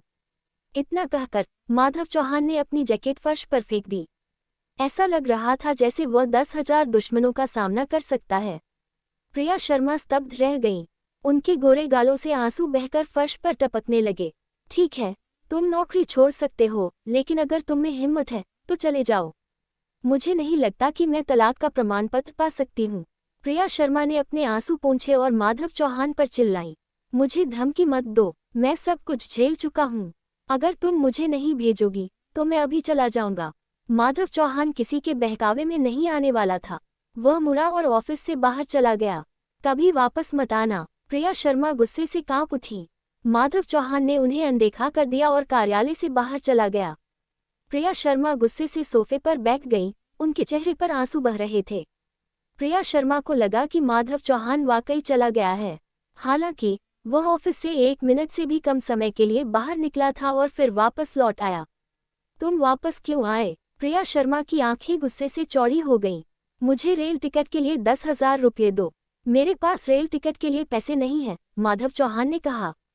चले जाओ, मेरे पास पैसे नहीं हैं। मादरचोद, अगर नहीं देना है तो मत दो। इतने गुस्से में क्यों हो? भगवान किसी भूखे कबूतर को भूखा नहीं मारेंगे। मेरे पास ट्रेन पर चढ़ने के लिए पैसे नहीं हैं। बंद अध्याय। एपिसोड 17। आह, वह फट गई। विस्फोट हो गया। वह लगभग फटने ही वाली थी। प्रिया शर्मा ने ऑफिस में गुस्से से अपने लंबे बाल पकड़ लिए। उन्होंने ऐसी कुतिया कभी नहीं देखी थी। उन्होंने अपने जीवन में ऐसी कुतिया कभी नहीं देखी थी। घबराहट में प्रिया शर्मा ने अपनी मेज पर रखा फोन उठाया और अभ्यास के अनुसार आसानी से कई नंबर डायल कर दिए। नमस्ते माँ, मैं माधव चौहान से तलाक लेना चाहती हूँ।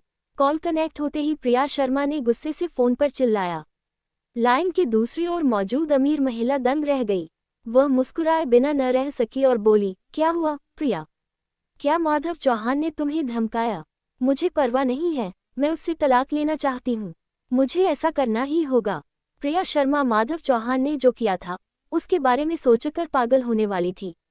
उन्होंने यहाँ तक कहा था कि वह अग्नि समूह की महिला सीईओ को 7 दिनों के भीतर उनकी तलाश करने के लिए भेज देंगे। वह स्वर तक डींग मारता। प्रिया शर्मा की बातें सुनकर अमीर महिला शर्म से लाल हो गई। फिर उन्होंने कहा, प्रिया, इतना नाक भान सिकुड़ो मत। अब तुम माधव चौहान की पत्नी हो। एक पत्नी को जिम्मेदार होना चाहिए। इसके अलावा माधव चौहान बहुत अच्छा आदमी है। क्या तुम अपने गुस्से पर काबू नहीं रख सकती? माँ, क्या मैं सचमुच आपकी बेटी हूँ? आप तो बस असहाय होकर अपनी बेटी को आग के गड्ढे में धकेलने जा रही हैं, है ना? क्या आप जानती हैं कि माधव चौहान किस तरह का व्यक्ति है? उसका स्वभाव बहुत खराब है। मैं उसे बर्दाश्त नहीं कर सकती, प्रिया शर्मा ने गुस्से से कहा। क्या बुरा स्वभाव? माधव चौहान एक मशहूर मॉडल मैन है। आप अभी तक उससे परिचित नहीं हैं। आप भविष्य में उसे बेहतर तरीके से जान पाएंगी। वैसे प्रिया, जब तक मैं जवान हूँ, जल्दी करो और मुझे एक पोता दे दो। मैं उसे तुम्हारे लिए पालूंगी। मैं घर पर अकेली हूँ और मेरा साथ देने वाला कोई नहीं है। माँ, मैं आपसे तलाक के बारे में बात कर रही हूँ और आप मुझे जल्दी से उस कमीने को बच्चा देने के लिए कह रही हैं। तुम अब जवान नहीं रही। पड़ोस में रहने वाले ठाकुर परिवार की बेटी को देखो। उसके पहले से ही 2 बच्चे हैं और वह तुमसे 1 साल छोटी है। मेरी सहायक काव्या मुझसे 1 साल बड़ी है और उसका कोई बॉयफ्रेंड भी नहीं है। तुम उसे डांटती क्यों नहीं? काव्या का व्यक्तित्व सौम्य है। भविष्य में उसे पुरुषों की कमी नहीं होगी। क्या मैं ही अकेली कमी वाली व्यक्ति हूँ? प्रिया शर्मा क्रोधित हो गईं। ठीक है। ऐसा क्यों? एक दिन माधव चौहान को घर ले आओ और मैं उससे बात करूंगी। ठीक है, मैं अब तुमसे बात नहीं करने जा रही हूँ। मैं ब्यूटी ट्रीटमेंट करवा रही हूँ। अगर कोई और बात है तो हम घर पहुंचकर इस बारे में बात करेंगे। घर जाओ और माधव चौहान के साथ अच्छा जीवन बिताओ। तलाक के बारे में बात मत करो। तुम्हारे दादाजी को अगर इस बारे में पता चलेगा तो वे खुश नहीं होंगे। प्रिया शर्मा की बात पूरी होने से पहले ही दूसरे पक्ष ने फोन काट दिया। फोन को देखते हुए जो लगता हुआ था, प्रिया शर्मा इतनी गुस्से में थी कि उनके गुदा में दर्द होने लगा। माधव चौहान के शक्ति ग्रुप छोड़ने के बाद उसे एहसास हुआ कि उसने गलत बात कही थी। अगर प्रिया शर्मा गुस्से में आकर उससे तलाक ले लेती तो वह भविष्य में अपना जीवन कैसे जिएगा। माधव चौहान शक्ति ग्रुप के मुख्य द्वार के बाहर बैठा और उदास होकर सिगरेट के कुछ कश खींचे।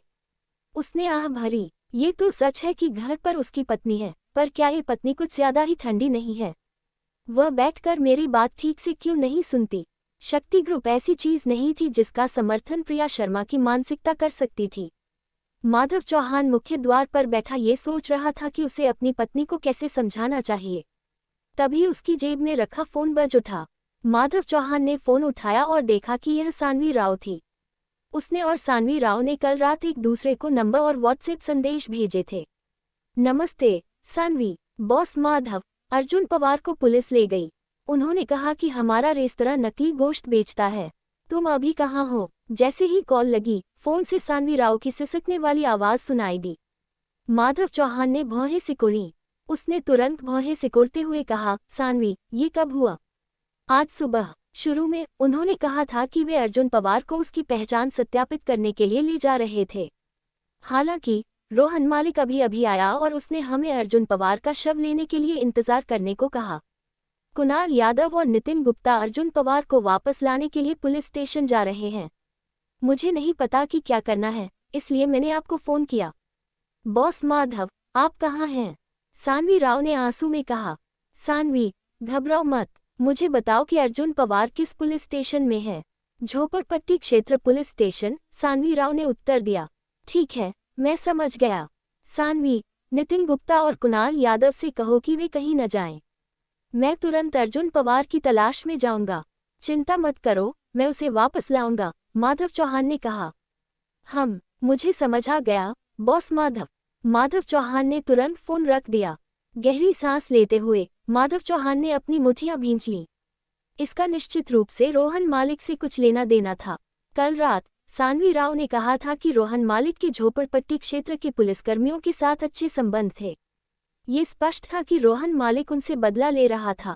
मादरचोद, तुम्हारी हिम्मत कैसे हुई मेरे भाई को छूने की? मैं तुम लोगों के साथ खेलूंगा, माधव चौहान ने व्यंग्य किया। गरुड़ विशेष बल के सदस्य के रूप में माधव चौहान को अपने दुश्मनों के साथ गंदा खेलना पसंद था। ये सिर्फ उसकी ही बात नहीं थी, गरुड़ विशेष बल में हर कोई इसमें अच्छा था। बिना एक और शब्द कहे माधव चौहान शक्ति ग्रुप में चला गया और प्रिया शर्मा के कार्यालय में चला गया। तुम फिर यहाँ क्यों आए हो? प्रिया शर्मा का गुस्सा अभी शांत ही हुआ था। वह बैठकर दस्तावेज पढ़ने ही वाली थी कि उन्होंने देखा कि माधव चौहान फिर से उनके दफ्तर में घुस आया है। उन्होंने तुरंत गुस्से से कहा।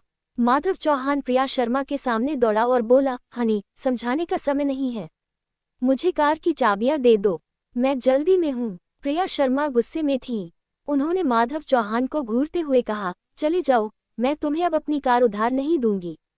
मैंने पहले ही एक वकील ढूंढ लिया है और हम तलाक का मुकदमा दायर करने जा रहे हैं। बस कोर्ट के सम्मन का इंतजार करें। बस बहुत हो गया बेटा, बकवास मत करो, मैं गलत था। ठीक है, पहले मुझे कार की चाबियां दो। जब हम आज रात घर पहुंचेंगे तो तुम मिर्च के तेल या बाग की कुर्सी के साथ जो चाहो कर सकती हो, ठीक है? मुझे सचमुच कार का उपयोग करने की आवश्यकता है, माधव चौहान ने कहा। क्या गलत? प्रिया शर्मा ने देखा कि माधव चौहान जल्दी में है। उन्होंने अपनी जेब से कार की चाबियां निकाली और चिंतित होकर पूछा, मेरे एक भाई को विनय खान ने पकड़ लिया है, मुझे जाकर उसे वापस लाना है। माधव चौहान ने प्रिया शर्मा के हाथ से कार की चाबियां छीन ली और बाहर भाग गया। तुम कमीने, यहीं रुक जाओ, मैं तुम्हें मार डालूंगी। प्रिया शर्मा इतनी गुस्से में थी कि वह अपने पैर पटक पटक कर चिल्लाने लगी। अगर उन्हें पता होता कि माधव चौहान ऐसा करने वाला है तो वह कभी भी कार की चाबियां नहीं देती। हरामी! प्रिया शर्मा का गुस्सा, जो अभी शांत हुआ था, फिर से भड़क उठा। उनका पति ऐसा क्यों था? वह न केवल आलसी और लापरवाह था, बल्कि वह एक ऐसे आदमी के साथ भी खिलवाड़ कर रहा था जो औरतों की तलाश में घूमता रहता था। यह अक्षम्य था। माधव चौहान, कमीने, तुम्हें भी लाया जाएगा। अगर तुम अंदर आ गए तो मैं तुम्हें बचा नहीं पाऊंगी। प्रिया शर्मा ने फिर से दरवाजे पर चिल्लाया। वह चली गई और दफ्तर का दरवाजा बंद कर दिया। वह सोफे पर बैठ गई और उदास हो गई। सीईओ के कार्यालय के पास से गुजरने वाले सभी कर्मचारी भ्रमित थे। क्या सीईओ प्रिया को आज मासिक धर्म था? वह इतनी क्रोधित क्यों थी? सीईओ का कार्यालय ध्वनिरोधी था, लेकिन फिर भी वे सीईओ की क्रोधित दहाड़ सुन सकते थे। बंद अध्याय। एपिसोड 18। झोपड़पट्टी क्षेत्र पुलिस स्टेशन। यह एक छोटा पुलिस स्टेशन था जो मुख्य रूप से झोपड़पट्टी क्षेत्र की सुरक्षा के लिए जिम्मेदार था। इलाके के पुलिस स्टेशन में कुछ सिविल सेवकों और सहायक पुलिस के साथ कुल 20 पुलिस बल थे। वहां केवल 15 पुलिस अधिकारी थे। रोहन मालिक के डिप्टी डायरेक्टर अमित तिवारी के साथ अच्छे संबंध थे। उन दोनों को भाई माना जा सकता था। आमतौर पर जब उनके पास कुछ नहीं होता था तो वे झोपड़पट्टी क्षेत्र में रात के बाजार में खाना खाते और महिलाओं के साथ खेलते थे। रोहन मालिक समय समय पर उन्हें रिश्वत भी देता था। इस समय रोहन मालिक ड्यूटी रूम में अमित तिवारी के साथ शराब पी रहा था। भाई अमित, ये वाकई संतोषजनक है। आओ टोस्ट करें। रोहन मालिक ने अपना गिलास उठाया और मुस्कुराते हुए अमित तिवारी से कहा। मादरचोद, कल रेस्तरां वाले ने मुझे सबक सिखाया। आज का दिन बहुत संतोषजनक है। अमित तिवारी भी शराब पीने का शौकीन था। उसने अपना गिलास उठाया और रोहन मालिक के साथ टकराया। उसने मुस्कुराते हुए कहा, भाई रोहन बहुत विनम्र है। आपकी समस्या मेरी समस्या है। इसे सुलझाने में आपकी मदद करना मेरे लिए कोई समस्या नहीं है। बताओ, तुम अर्जुन पवार से कैसे निपटोगे? रोहन मालिक ने इसके बारे में सोचा। फिर वह चालाकी से मुस्कुराया। भाई अमित, मेरे पास एक अच्छा विचार है। उनके रेस्तरां में सान्वी राव नाम की एक महिला है। असल में इससे कोई फर्क नहीं पड़ता कि मैं अर्जुन पवार को सबक सिखाता हूँ या नहीं। मैं सान्वी राव को भाई अमित के साथ जाने देने के लिए अर्जुन पवार का हाथ उधार लेने की योजना बना रहा हूँ। चलो कुछ मौज मस्ती करते हैं। ये बहुत संतोषजनक होगा। अरे सच में, बेशक ये सच है। सान्वी राव को झोपड़पट्टी क्षेत्र की देवी के रूप में जाना जाता है। वह शरीर, वह चेहरा। रोहन मालिक ने अपनी जीभ चटकाए और नशे में दिख रहा था। अमित तिवारी को भी ये पसंद आया। ये सुनकर वह अपनी हंसी रोक नहीं सका। भाई रोहन के साथ काम करना सचमुच बहुत संतोषजनक है। आओ पीते हैं। चलो अंदर चलते हैं और अर्जुन पवार को देखते हैं। अगर सान्वी राव आने को तैयार है तो हम उसे जाने देंगे। अगर नहीं तो मैं उसे 8 से 10 साल तक जेल में रख सकता हूँ। भाई अमित, कुछ मत बोलो।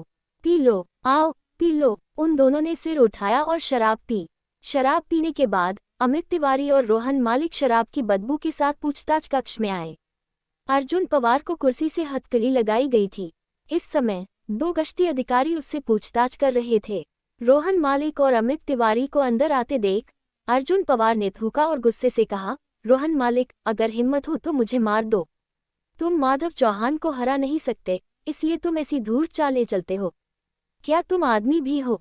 अगर तुम में क्षमता है तो मुझसे आमने सामने लड़ो। क्या तुम्हें लगता है कि मैं तुम्हें नहीं मार सकता? अर्जुन पवार ने दांत पीसते हुए उग्रता से कहा। हालांकि जैसे ही उसने बोलना समाप्त किया, रोहन मालिक ने आकर अर्जुन पवार के पेट पर मुक्का मार दिया। अर्जुन पवार, इतना घमंडी मत बनो। मेरे पास तुम्हें मारने के बहुत सारे तरीके हैं। रोहन मालिक ने गुस्से से कहा। पाह, बेशर्म, आओ और अपने दादाजी को मार डालो। अर्जुन पवार का स्वर बहुत आक्रामक था। वह आश्वस्त नहीं था और उसने अपनी जान देकर बुराई के खिलाफ लड़ने की कसम खाई। किसी भी हालत में उसका जीवन बेकार था। उसके पास न तो माता पिता थे और न ही कोई ऐसा था जिस पर वह भरोसा कर सके। अमित तिवारी ने एक अच्छे इंसान होने का दिखावा किया। वह मुस्कुराया, अर्जुन पवार के सामने बैठ गया और कहा, छोटे भाई, बहुत घबराओ मत। जब तक तुम ये स्वीकार करने को तैयार हो कि तुम्हारा रेस्तरां नकली गोश्त बेच रहा है, मैं वादा करता हूं कि मैं इस मामले से नरमी से निपटूंगा। नकली गोश्त? अर्जुन पवार ने उपहास किया। कुछ समय पहले मेरा गोश्त रोहन मालिक से खरीदा गया था। उसका गोश्त नकली है। मैं पीड़ितों में से एक हूँ। अगर कोई मुकदमा होता है तो मैं आपसे नहीं डरता। आप रोहन मालिक को गिरफ्तार क्यों नहीं करते? मैं जानता हूँ कि आपको उससे बहुत लाभ मिला है ना? छोटे भाई, कुछ बातें ऐसी हैं जो तुम अभी छोटे हो और तुम्हें समझ में नहीं आती। पाह, मैं क्यों नहीं समझूंगा? मैं तुमसे ज्यादा जानता हूँ। मैं तुमसे कहता हूँ, या तो आज मुझे मार दो या मुझे जाने दो। अगर बॉस माधव को पता चल गया कि मैं यहाँ हूँ, तो वह निश्चित रूप से तुम्हें जाने नहीं देगा, अर्जुन पवार ने ठंडे स्वर में कहा। आप किस बॉस माधव की बात कर रहे हैं? मैंने रोहन मालिक से सुना है कि वह लड़ने में काफी अच्छा है। अमित तिवारी ने अर्जुन पवार से पूछा। आखिरकार वह एक अनुभवी व्यक्ति था। अर्जुन पवार ने अपना सिर पीछे फेंका और हंस दिया। फिर उसने गंभीरता से कहा, मैं तुम्हें बता दूं, माधव की पहचान बहुत रहस्यमय है। हो सकता है कि वह भारतीय विशेष बल से हो। यदि तुमने मुझे अपमानित करने और बॉस माधव को नाराज करने की हिम्मत की, तो वह निश्चित रूप से तुम्हारे पुलिस स्टेशन पर बमबारी करने के लिए एक मजबूत कंपनी भेजेगा। अरे, तुम बहुत घमंडी हो। अमित तिवारी सचमुच हैरान था। रोहन मालिक क्रोधित हो गया। उसने अर्जुन पवार को थप्पड़ मारा और गुस्से से कहा, अर्जुन पवार, चुप रहो। माधव चौहान शायद खुद की रक्षा भी नहीं कर पाएगा। तुम्हें अपने बारे में अधिक चिंतित होना चाहिए। यहाँ से निकलना आसान है। सानवी राव को यहाँ बुलाओ और हम तुम्हें जाने देंगे। नहीं तो तुम जेल में मरने का इंतजार कर सकते हो। हाँ, तुम भ्रम में हो। क्या तुम्हें लगता है कि मैं नहीं जानता कि तुम क्या योजना बना रहे हो? अर्जुन पवार ने ठंडी हंसी में कहा, मैं तुम्हें बता दूं, सानवी को बॉस माधव की औरत बनना तय है। उसके सिर के एक भी बाल को चोट पहुंचाने के बारे में सोचना भी मत। अरे, तुम अभी भी इतने जिद्दी हो। आओ, उसे पीट दो, रोहन मालिक ने गुस्से से कहा। देखता हूँ कौन हिम्मत करता है। उसी समय दरवाजे के बाहर से एक तेज आवाज आई।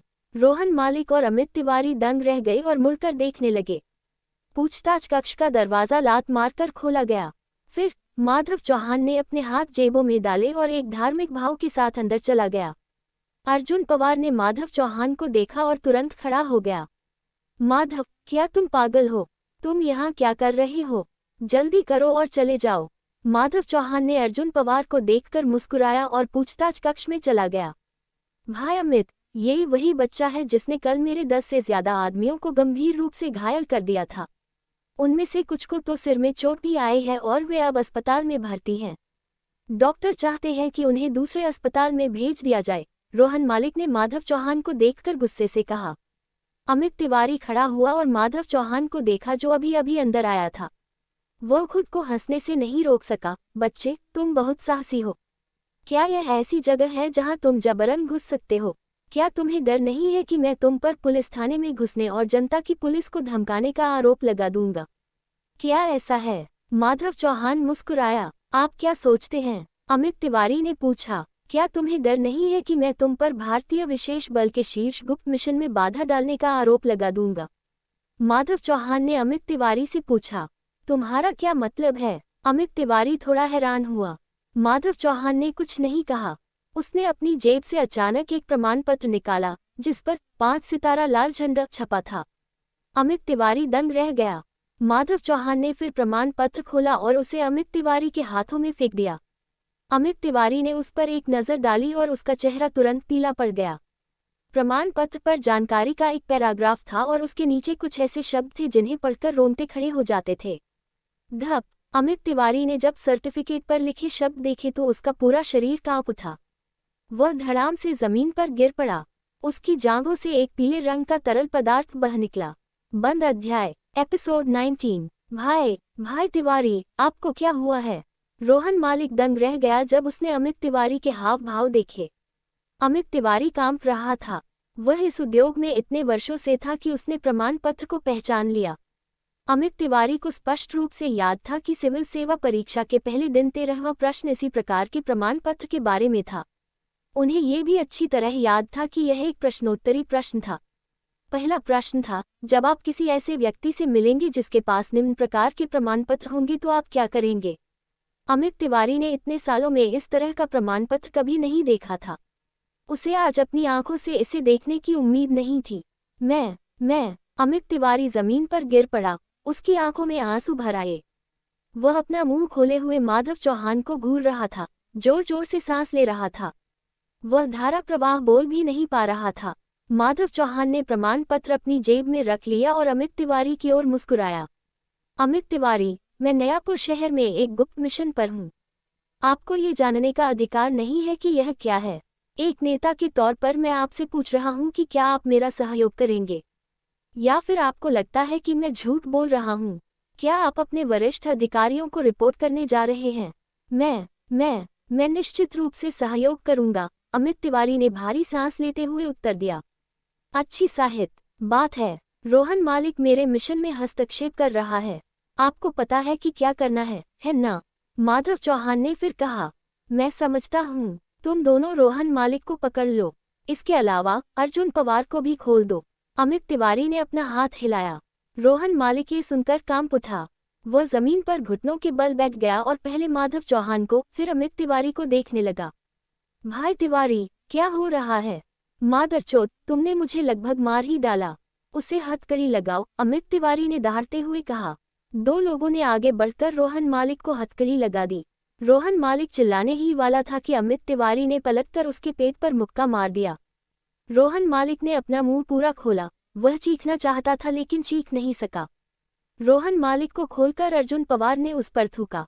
उसने गुस्से से कहा, रोहन मालिक, अब तुम जान गए हो कि तुम मुझसे पंगा नहीं ले सकते।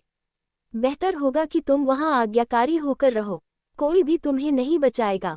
रोहन मालिक की आंखें चौड़ी हो गईं जब उसने मुस्कुराते हुए माधव चौहान को देखा। उस पल उसे अचानक समझ में आया कि माधव चौहान के हाथ में जो दस्तावेज था उससे अमित तिवारी डर गया होगा, अन्यथा उसने ऐसा नहीं किया होता। ये व्यक्ति कौन था? माधव चौहान, आपको क्या लगता है कि हमें रोहन मालिक के साथ क्या करना चाहिए? अमित तिवारी खड़ा हुआ और अपने माथे से पसीना पोंछा। माधव चौहान को एक अजीब गंध महसूस हुई। उसने अमित तिवारी को इशारा किया। निर्देशक तिवारी, आपको पहले साफ पैंट पहन लेना चाहिए। अमित तिवारी का चेहरा लाल हो गया और उसने जल्दी से जवाब दिया, हाँ, मैं अभी जाकर इसे बदल देता हूँ। ये कहकर वह बाहर चला गया। रोहन मालिक अचंभित रह गया। माधव चौहान, चलो इस बारे में बात करते हैं। कृपया मुझे जाने दो, मुझे पता है कि मैं गलत था। रोहन मालिक भले ही मूर्ख हो, फिर भी वह समझ जाएगा कि क्या हो रहा है।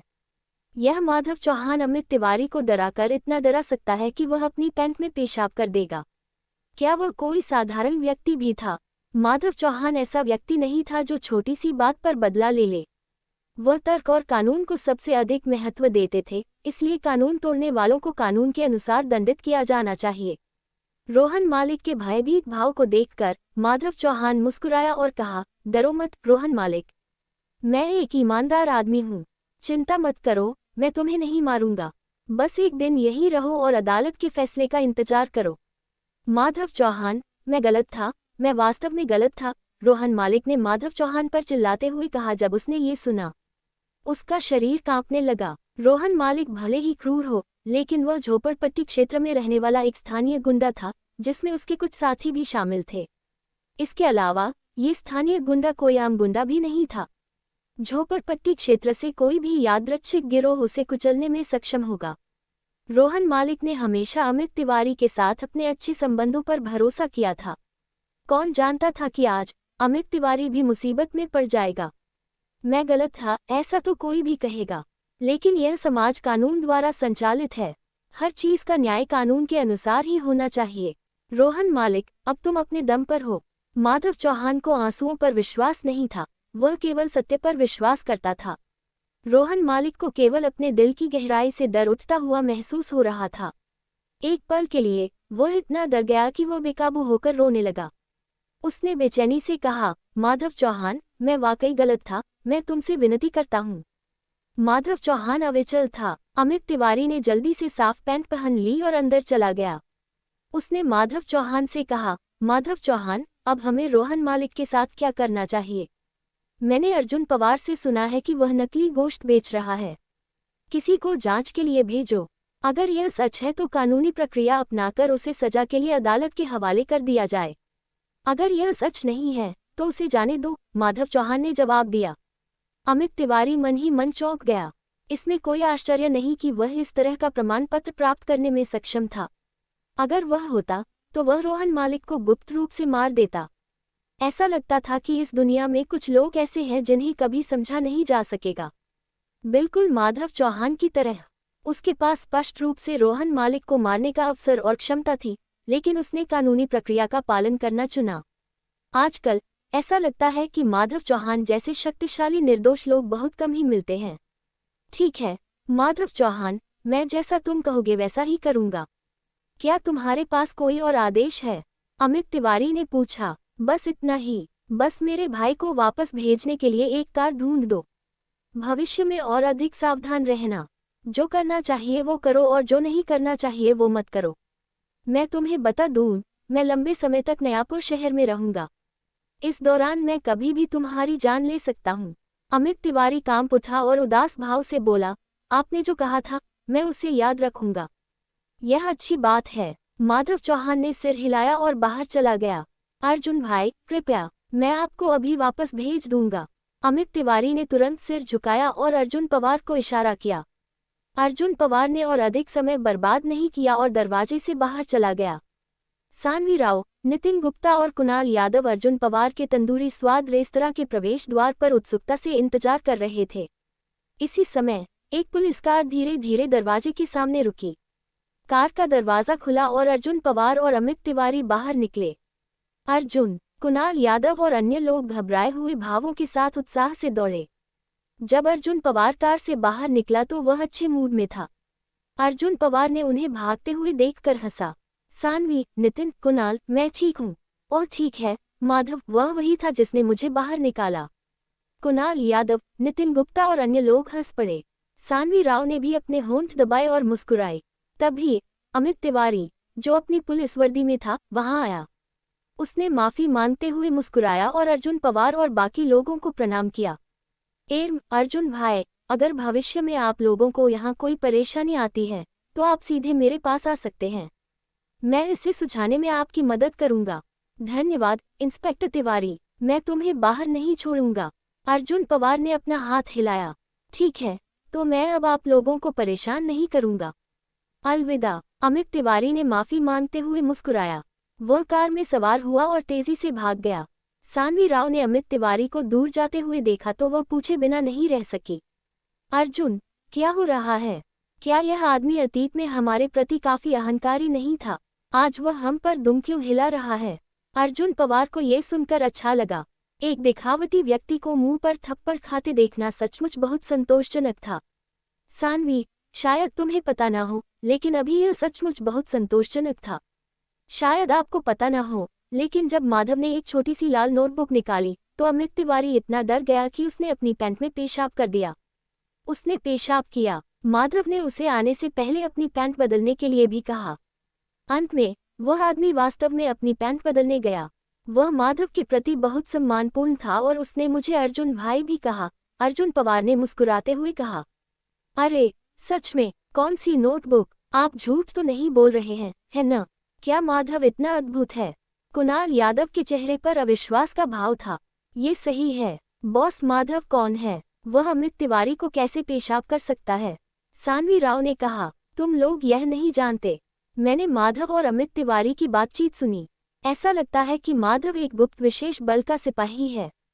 वह एक मिशन पूरा करने के लिए नयापुर में आया था। अंत में अमित तिवारी ने वास्तव में अपनी पैंट में पेशाब कर दिया। उसने पूरे फर्श पर पेशाब कर दिया। अर्जुन पवार ने कहा। बॉस, माधव एक विशेष बल सैनिक है। अर्जुन, हमें जल्दी बताओ कि क्या हो रहा है। सानवी राव ने तुरंत आग्रह किया। यदि माधव चौहान एक विशेष बल का सिपाही होता तो सानवी राव सबसे पहले खुश होती। बंद अध्याय एपिसोड 20। जब वे रेस्तरां में वापस लौटे तो अर्जुन पवार ने जो कुछ हुआ था सब कुछ बता दिया। जब उसने ये सुना तो कुणाल यादव सबसे पहले खड़ा हुआ। उसने उत्साह से कहा, मुझे पता था, हमारा माधव कायर नहीं है। देखो अब वह कितना ताकतवर हो गया है।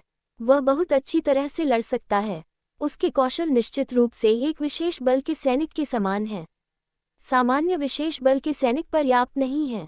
वह एक सैनिक राजा होना चाहिए। मुझे भी ऐसा ही लगता है, अर्जुन पवार ने जवाब दिया। सानवी राव ने अपने होंठ सिकुड़े। वह इतनी खुश थी कि वह मुस्कुराना चाहती थी, लेकिन उसे डर था कि दूसरे लोग उसे देख लेंगे। उसका चेहरा थोड़ा लाल था, मानो उसने कुछ सोचा हो और वह शर्मीली हो।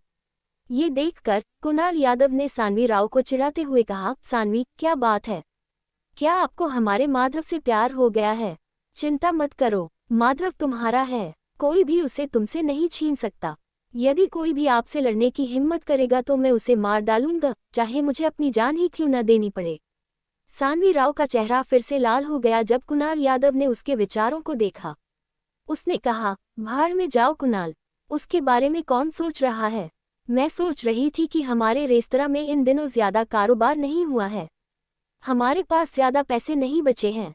हमें 3 दिन से भी कम समय में रेस्तरां बंद करना पड़ेगा।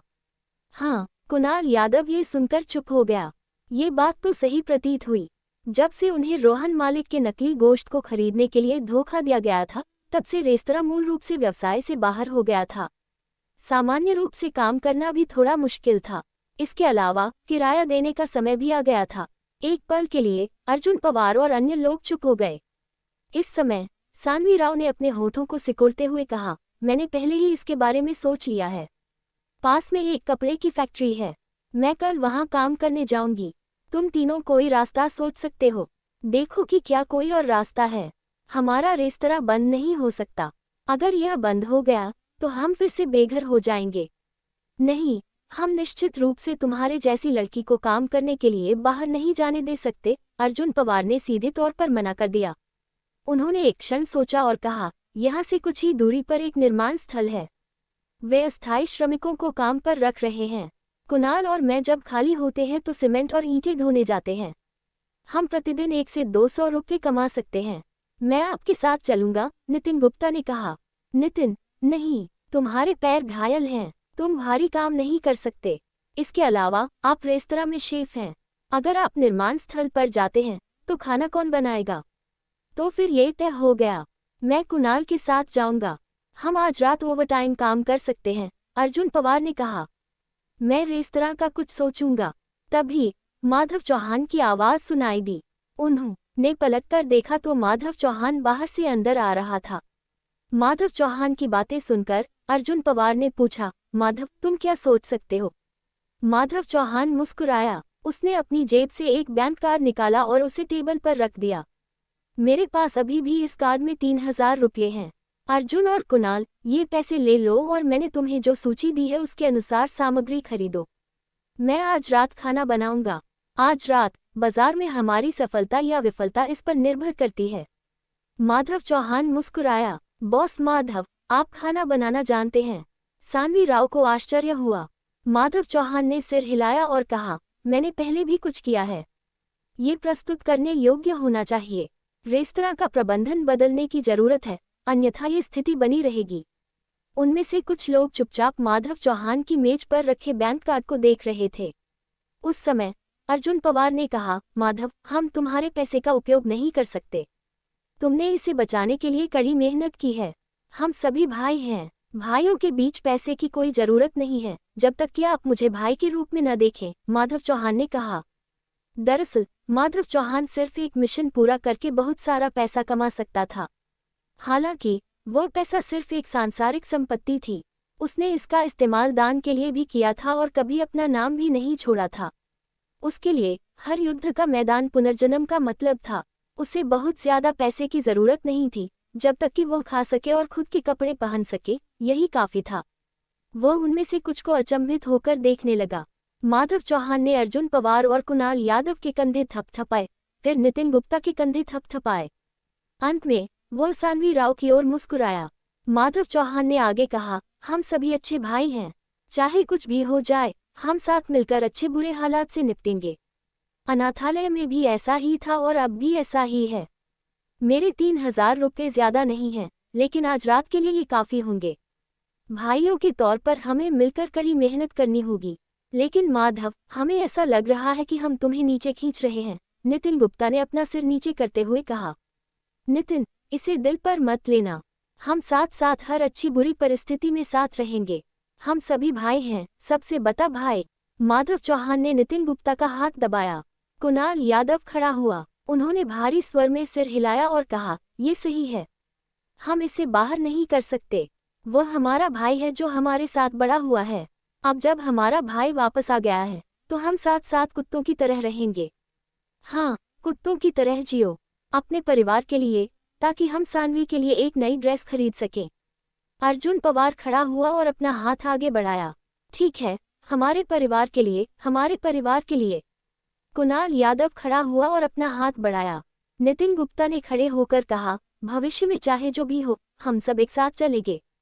सानवी इस जीवन में आप लोगों द्वारा देखभाल किए जाने से बहुत खुश है। चाहे आप लोग भविष्य में गरीब हो या अमीर, सानवी आपको कभी नहीं छोड़ेगी। सानवी राव ने अपने होठों को दबाया और अपना हाथ बढ़ाते हुए खड़ी हो गई। ये सही है, हम हर अच्छी बुरी परिस्थिति में एक साथ रहेंगे, माधव चौहान ने खड़े होकर कहा। हम हर पर एक साथ रहेंगे, उन्होंने एक स्वर में कहा और एक दूसरे का हाथ थामकर एक दूसरे की गर्मजोशी महसूस की। ये कहकर माधव चौहान मुस्कुराया और दूसरों के साथ बैठ गया। उन्होंने कुणाल यादव और अर्जुन पवार के कंधों पर हाथ रखा और कहा, अगर ऐसा है तो चलिए शुरू करते हैं। अर्जुन और कुणाल, तुम दोनों ताज़ी सब्जियां और मांस खरीदने बाजार जाओ। सानवी, मेरे लिए एक पेन और कागज लाओ। मैं एक सूची बनाऊंगा। आज रात हम सब कुछ करेंगे। मैं खाना बनाऊंगा। ठीक है माधव, हम अभी चलेंगे, अर्जुन पवार ने सिर हिलाया। थोड़ी देर बाद सानवी राव कलम और कागज लेकर लौटी। माधव चौहान ने कुछ सब्जियां और मांस सूचीबद्ध किए, साथ ही कुछ मसाले जैसे तेल, नमक और सिरका भी सूचीबद्ध किए। बेशक माधव चौहान ने जो तेल, नमक और सिरका सूचीबद्ध किए थे वे सभी ब्रांडेड थे। जब उसका काम खत्म हो गया तो माधव चौहान ने कहा, पासवर्ड है 1 2 3 4 5 6। तुम दोनों जाकर सामग्री खरीदो। सानवी और नितिन, हम रसोई साफ कर देंगे। हम आज रात से खाना बनाना शुरू करेंगे। लेकिन जब से रोहन मालिक ने हमें धोखा देकर नकली गोश्त दे दिया है, तब से किसी ने भी यहाँ खाने की हिम्मत नहीं की है, सानवी राव ने चिंतित होकर कहा। कोई बात नहीं, मुझे पता है, मैं इसका ध्यान रखूंगा, माधव चौहान ने जवाब दिया। सानवी राव ने शर्म से माधव चौहान को देखा और सिर